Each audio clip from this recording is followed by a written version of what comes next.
Hey David, ready to do your intro sketch? Hayden, there's no time! What do you mean there's no time? There's no time! There's only 7 seconds! Hayden, start the intro!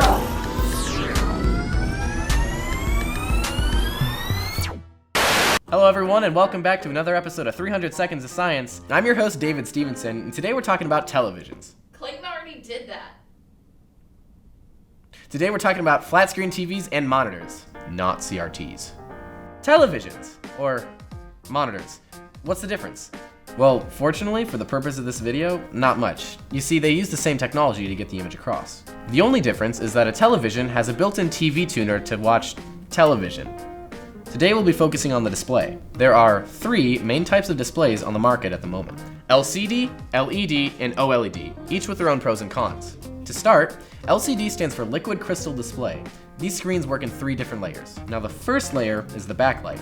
On an LCD, the backlight is usually a fluorescent panel. The light from this panel is then sent through a second layer, where you'll find 2 polarizers oriented in a vertical and horizontal fashion. The first polarizer only allows light to pass through on the horizontal plane, where the second polarizer only allows light to pass through on the vertical plane. When combined, all the light waves are blocked, keeping any light from hitting the third layer of red, green, and blue filters. If it weren't for the liquid crystal, we wouldn't have an image on our display.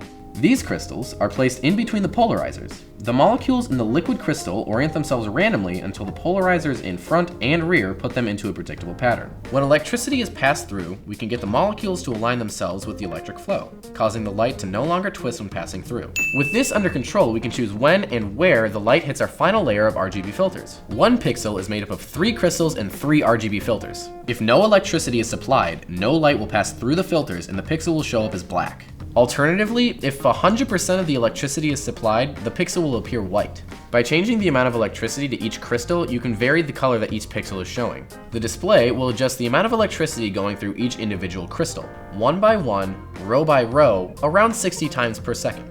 This is where we get the refresh rate of 60 Hz. Some displays can even achieve 120 or 240 Hz. The pros to this type of display is that they're inexpensive to purchase, and compared to their predecessors, the CRT, go check out Clayton's video. They're unbelievably thin, at least until OLED was introduced, but we'll get to that later.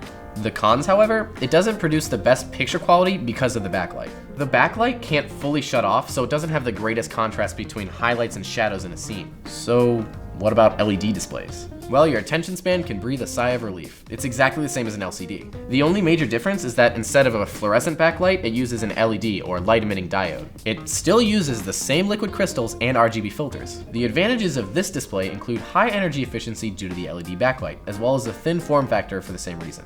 The LEDs also give better contrast ratios compared to LCD displays. This is because the display utilizes multiple LEDs instead of one big panel.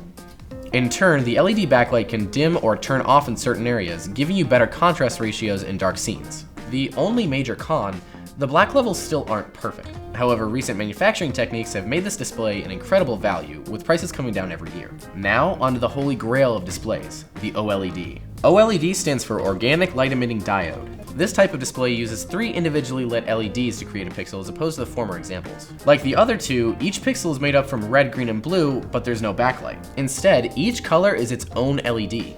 Like liquid crystals, electricity is applied to 3 different LEDs to change the color. Let me first state the biggest con of OLED displays: the price. Being the new kid on the block, they are ridiculously expensive. Now that that's out of the way, let's talk about the pros of this technology. It can achieve perfect contrast ratios because each individual LED can turn off and produce true black. There will be absolutely no light coming through. This ability also makes OLED displays very efficient. These displays are also wildly thin. LG has released a display that they've dubbed wallpaper, with some manufacturers coming out with flexible and foldable displays. Speaking of folding up, I think it's time we wrap up this episode of 300 Seconds of Science. What kind of display are you watching this on? Leave us a comment below or send us a tweet. Don't forget to subscribe to us on YouTube, follow us on Twitter, like us on Facebook, and give us a heart on Instagram. I'm David Stephenson, and this was 300 Seconds of Science. Don't forget to go out, enjoy life, and stay curious.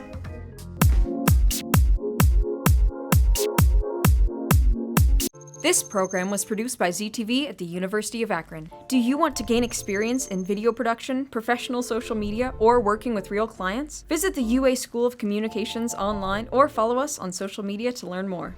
ZTV, make media, make a difference.